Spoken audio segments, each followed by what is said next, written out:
चाणक्य नीति चाणक्य द्वारा रचित एक नीति ग्रंथ है जिसमें जीवन को सुखमय और सफल बनाने के लिए उपयोगी सुझाव दिए गए हैं। इस ग्रंथ का मुख्य विषय मानव समाज को जीवन के हर एक पहलू की व्यावहारिक शिक्षा देना है। चाणक्य एक महान ज्ञानी थे जिन्होंने अपनी नीतियों के बदौलत चंद्रगुप्त मौर्य को राजा की गद्दी पर बिठा दिया था। जानिए चाणक्य की कुछ ऐसी महत्वपूर्ण नीतियां जो आपको जीवन के किसी न किसी मोड़ पर काम आ सकती है।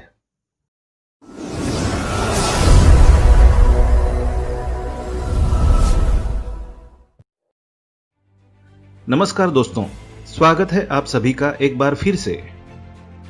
मनुष्य की 4 चीजों की भूख कभी नहीं मिटती: धन, जीवन, वासना और भोजन। इन सब के लिए मनुष्य हमेशा भूखा रहता है। भले उसे ये चीजें कितनी भी मात्रा में मिल जाए, लेकिन उसकी लालसा कभी समाप्त नहीं होती। जीवन के इस लंबे सफर में ये सोचकर चलें कि कभी भी आप पर बुरा समय आ सकता है, इसलिए इसी समय के लिए थोड़ा बहुत धन अवश्य बचाकर रखना चाहिए। जब भी कभी इंसान पर बुरा समय आता है तो उसके अपने भी पराये हो जाते हैं। यदि धन उसके पास हो तो वो उस समय का मुकाबला कर सकता है। बहुत भले बनकर जीवन व्यतीत नहीं किया जा सकता, क्योंकि भले और सीधे आदमी को हर कोई दबा लेता है। उसकी शराफत और ईमानदारी को लोग पागलपन समझते हैं। जैसे जंगल में सीधे पेड़ों को ही पहले काटा जाता है और टेढ़े मेढ़े पेड़ यूं ही खड़े रहते हैं। इसलिए आप इतने सीधे मत बनिए कि लोग आपको लूट कर ही खा जाए। उल्लू दिन में देख नहीं सकता, इसमें भला सूर्य का क्या दोष हो सकता है। करील के पेड़ पर पत्ते नहीं आते और ना ही फूल खिलते हैं, इसमें बसंत ऋतु का क्या दोष हो सकता है। चातक के मुंह में वर्षा की एक बूंद नहीं गिरती, इसमें भला बादल का क्या दोष है। यूं समझ लो कि ये सब कुछ विधाता की देन है। ईश्वर महान है, सर्वशक्तिमान है। इस संसार की सारी बागडोर ईश्वर के हाथ में है। ईश्वर ही राजा को दास और दास को राजा बना देता है। ईश्वर ही गरीब को अमीर और अमीर को गरीब बना देता है। ईश्वर पर भरोसा रखो, क्योंकि वही सबका ख्याल रखता है।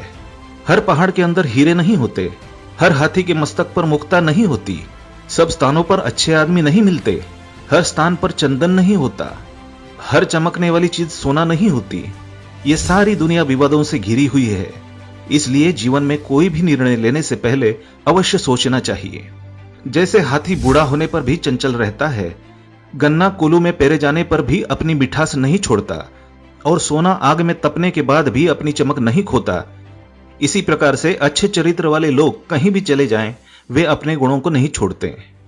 कुछ पागल इंसानों ने पत्थर के टुकड़ों को ही रत्न मान लिया है, लेकिन दोस्तों, असली रत्न तो केवल अनाज, पानी और ज्ञान ही होते हैं, और इन तीनों रत्नों से बड़ा और कोई रत्न नहीं हो सकता।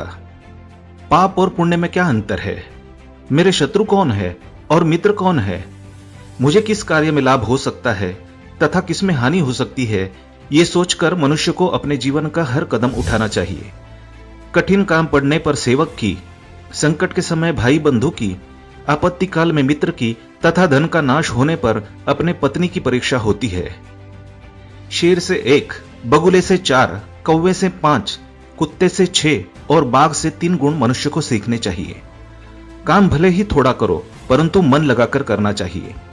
इंसान को यह शेर से सीखना चाहिए। समय के अनुसार अपनी शक्ति से काम करने का गुण बगुले से सीखना चाहिए। ठीक समय से जागना, सोना, लड़ना, झपट कर भोजन करना, ये गुण मुर्गे से सीखने चाहिए। समय समय पर संग्रह करना, चौकस रहना, दूसरों पर विश्वास न करना, ये गुण कौवे से सीखने चाहिए। बहुत भूख में भी संतुष्ट रहना, गहरी नींद में सोते हुए भी जागते रहना, मालिक की वफादारी करना, ये गुण मनुष्य को कुत्ते से सीखने चाहिए। यदि धन का नाश हो जाए, मन की शांति भंग हो जाए, तो इन सब बातों को बुद्धिमान लोग दूसरों को नहीं बताते हैं। जो व्यक्ति दूसरों को बताने की भूल करते हैं, लोग उनका मजाक ही बनाते हैं। अपने हाथों से किया हुआ काम सबसे श्रेष्ठ होता है, इसलिए मनुष्य को अपना हर कार्य अपने हाथों से ही करना चाहिए। अंधाधुंध खर्चा करने वाला तथा जो अपनी आमदनी से अधिक खर्चा करता है और दूसरों से झगड़ा करता है, ऐसे लोग कभी सुखी नहीं रह सकते। जैसे धरती खोदने से उसमें से पानी निकलता है, वैसे ही गुरु की सेवा करने से विद्या प्राप्त होती है। ये बात सदा याद रखें कि गुरु की सेवा के बिना इंसान कभी अच्छी शिक्षा प्राप्त नहीं कर सकता। जो नारी अपने पति का कहना नहीं मानती और व्रत रखती है, ऐसी नारी अपने पति की आयु कम करती है।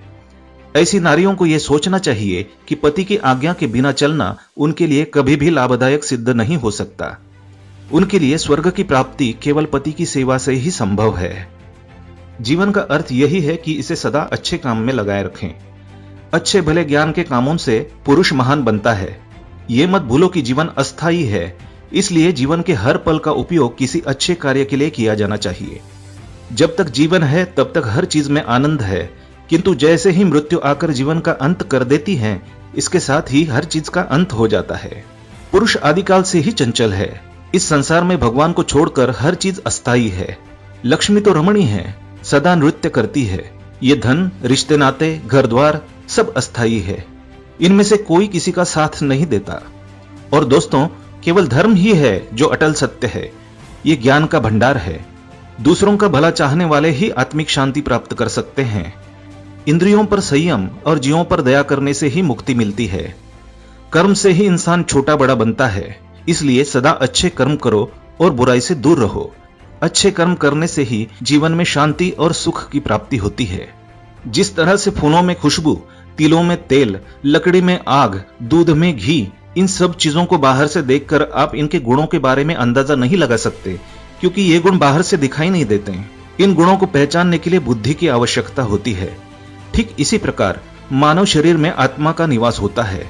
किसी आत्मा को हम शरीर से अलग करके उसे पहचान नहीं सकते, केवल अपने विचारों से ही इसकी परख कर सकते हैं। देवता मिट्टी की मूर्तियों अथवा मंदिरों में विद्यमान नहीं है। देवता तो केवल हमारी आत्मा और हमारी भावनाओं में बसे हैं। जैसी आपकी भावनाएं होंगी वैसा ही देवता का रूप होगा। भावनाओं का मनुष्य के जीवन पर हर पहलू में प्रभाव पड़ता है। जैसे किसी मनुष्य की भावना होगी वैसा ही फल मिलेगा।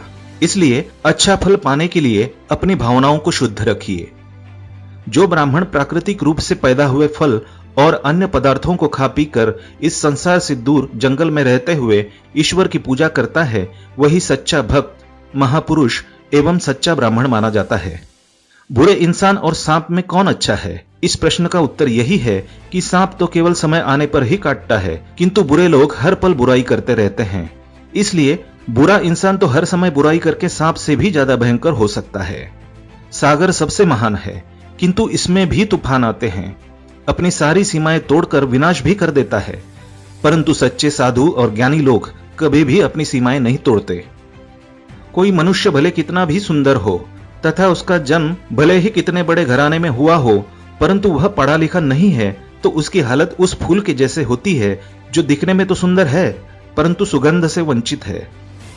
शस्त्रधारी कभी भी हमला कर सकता है। सिंग वाले पशु कभी भी सिंग मारकर जख्मी कर सकते हैं। स्त्रियां कभी भी झूठा लांछन लगा सकती है और राजघराने के लोग जरा जरा सी बात पर बिगड़ जाते हैं। इसलिए उनसे कभी भी खतरा पैदा हो सकता है।